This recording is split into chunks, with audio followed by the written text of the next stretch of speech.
roses are red. At least that's what the saying says, but even red roses have all different colors within them. So let's take a closer look at these two roses and explore their palette. And it's going to be a study, kind of impressionistic study. But right now on Pastelmat, it's kind of smoother paper. It still has tooth, but smoother paper.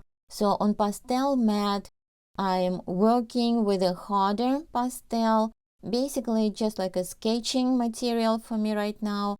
And it seems like I'm starting with a detail, but I really don't. It's right now just basically messing in the shapes and seeing how the petals would go. But once I'm starting to add volume to it, kind of mass the values, that detail is going to disappear, but that's okay. But I do want to see right now kind of the center and the larger petals. And now this center, see how it all got kind of smashed. And one of the interesting things about this paper, at least I found it that way, it doesn't really allow to blend things easily. So even with a softer pastel, the paper kind of grabs the pigment and holds on to it. It doesn't allow me to move it around as much. So I will build up those values eventually with their layers of pastels, but I cannot really push them around as easily. And right now I have my centers kind of with the darker reds, and my outer sunlit parts of the petals are going to be blocked in with this lighter pink color. So this way I can see what's deeper, thicker in the shadow, which part of the roses, and that is the center. And on the outside, the petals are thinner, they're getting more light on them, and some of them have the light passing through them. So they are going to be more illuminated, and they are going to be lighter because of it. And that's how it goes. That's how we show that relationship between the light and color. And within the flowers, shadows are not really as dark, so that to use the kind of dark colors that are too black. You really want to show more luminosity even in the center of the flower. So it is important to have a range of reds. In my case, this is a red flower, red rose. Even though it does have quite a bit of orange in it, but those darker areas, I'm using this kind of burgundy almost color. But I wouldn't use something that's really, really dark, because I don't want to imply kind of that really absence of light completely. So now it's also a little bit darker color I'm using to show where the sunlit petals kind of are more in the shadow or turned away a little bit from the sun. So I'm shaping them up. Now that I start refining the values, I'm shaping them up. But what's interesting, it really depends on how far we want to go with the definition of the flower. Like, to me, even at this stage, maybe just with a little bit more detail, just the centers maybe just a little bit more worked on, and I could leave this. Or, for example, if you are working on a smaller scale painting, maybe of a garden or a rose bush, so that's where we are not going to get into detail on small flowers. So you really go just that far, just suggesting the darker area, suggesting the lighter petals, and that would be it.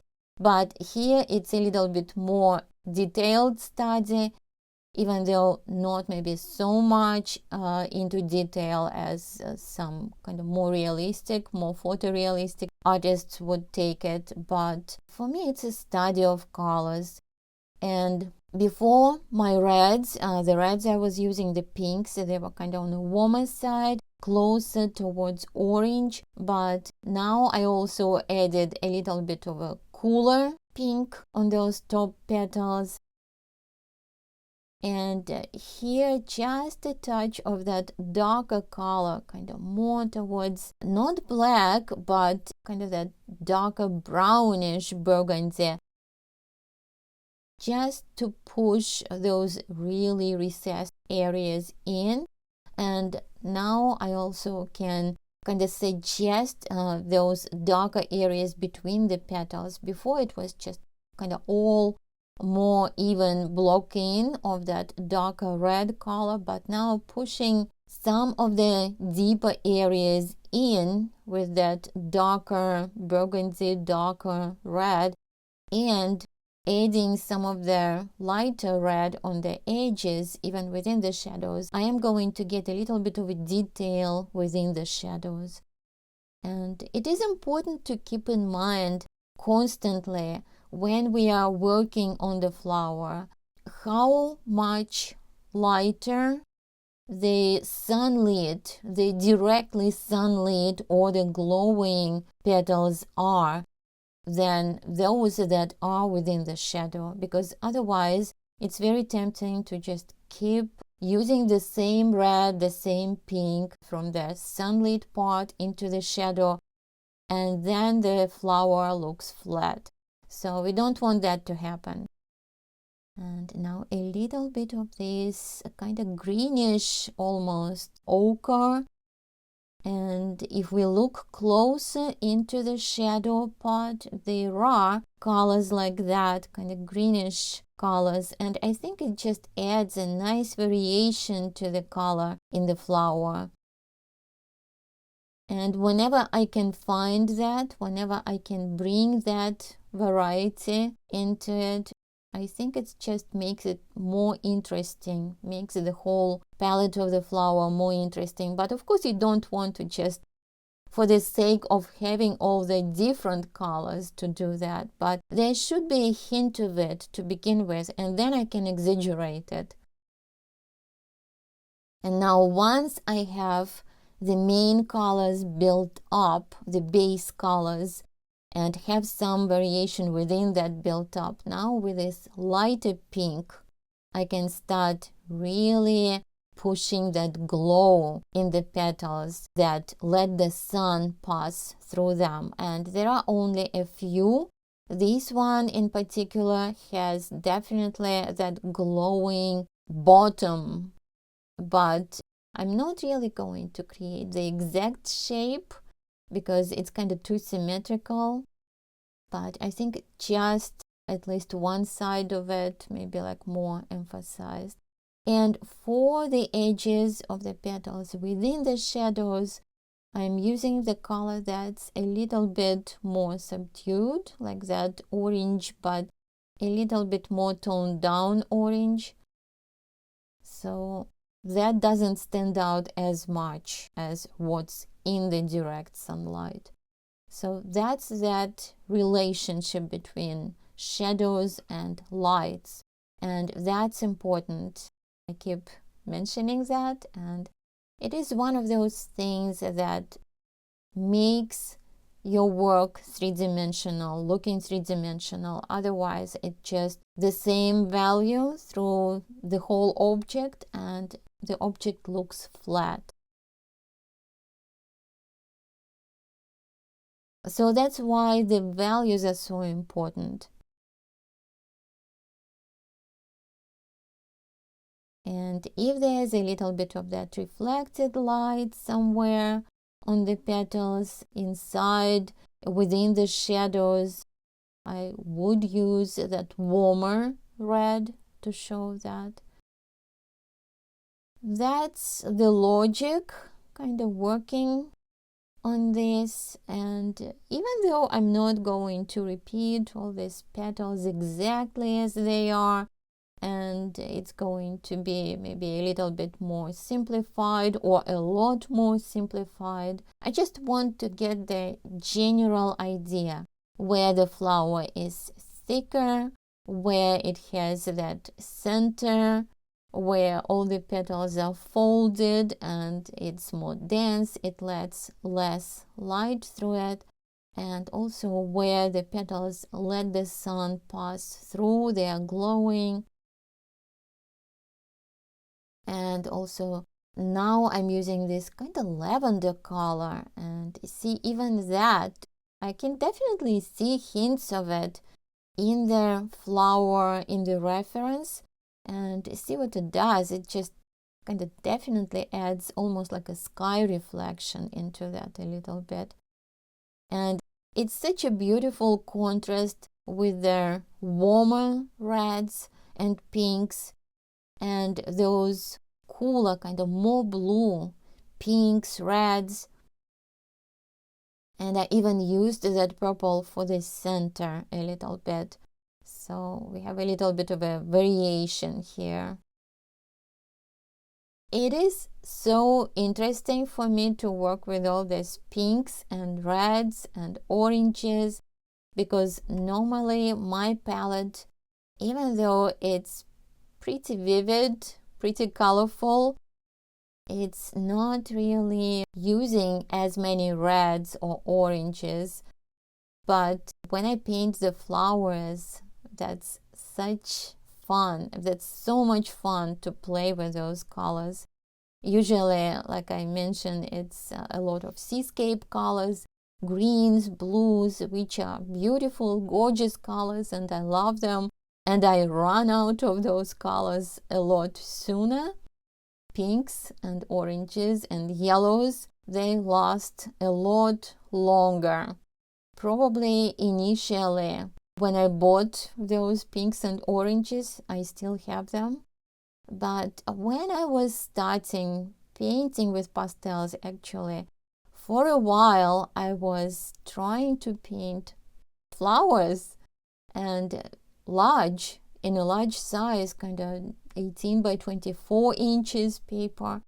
And I don't know why at this point, but it seemed like a thing to do, work larger. And that was before I actually realized that I can learn faster about new material that I'm using if I paint smaller and if I do more work. And that makes me learn a lot more than if I just try to get that one larger picture and feel frustrated if I spend a lot of pastel on it and a lot of material is wasted if it doesn't come out right.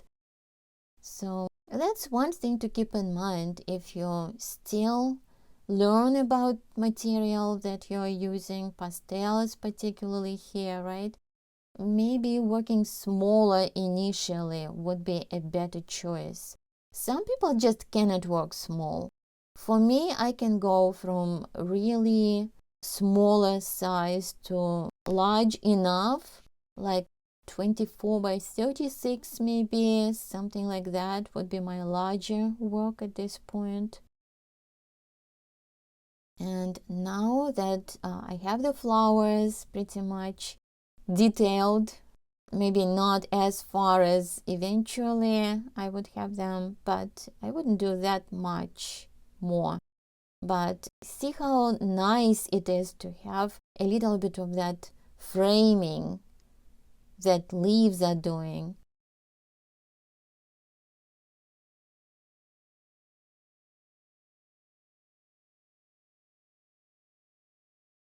And I'm going to have some of these overlap the other flower. And also keep in mind that the greens that I'm going to use, they're also going to vary. Like if we look at them, some of these leaves are turning towards the sun at more direct angle. They're glossy leaves, so they're reflecting a lot of light, so there's not that much color left. That's why I'm using that lighter gray on that. And some of them actually may be reflecting a little bit more sky, so there's more blue there, or just kind of blue-green color. And because that's a study, it's tempting to start playing with all these highlights.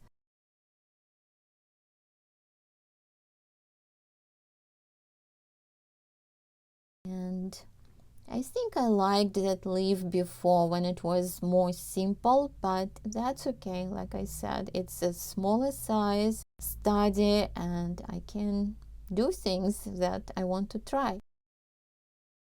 And now, if while I was working with all those a little bit lighter mid-tone colors, if the centers become a little bit too light, now I can go again with a darker red, reinforce those deeper recessed areas between the petals, and also some of those highlights on the edges of the petals.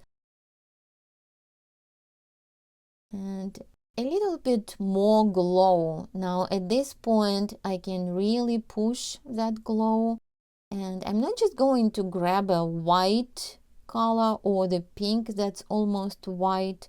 I'm going to use different lights, different light colors, and if we look at the reference, there's actually a little bit of a difference in those areas. Somewhere that glowing part of the petal is going to be a little bit more yellow, a little bit more orange, like here, so that's fine. And somewhere it's almost white, so just keep exploring if you do want to get that detail, if that's what you're after. Spend some time looking at the flower or anything you're painting. If you're painting something different, again, just spend some time comparing colors, comparing how light the color is in this part versus how light it is in a shadow versus the sunlight, or maybe the flower is turned a little bit differently and there's a more subtle variation there. And the color temperature is also important, like where that pink, like here, where is it a little bit more towards blue pink and where it is more red. So all that is going to make it more interesting, more exciting for the viewer to explore, and eventually the edges as well.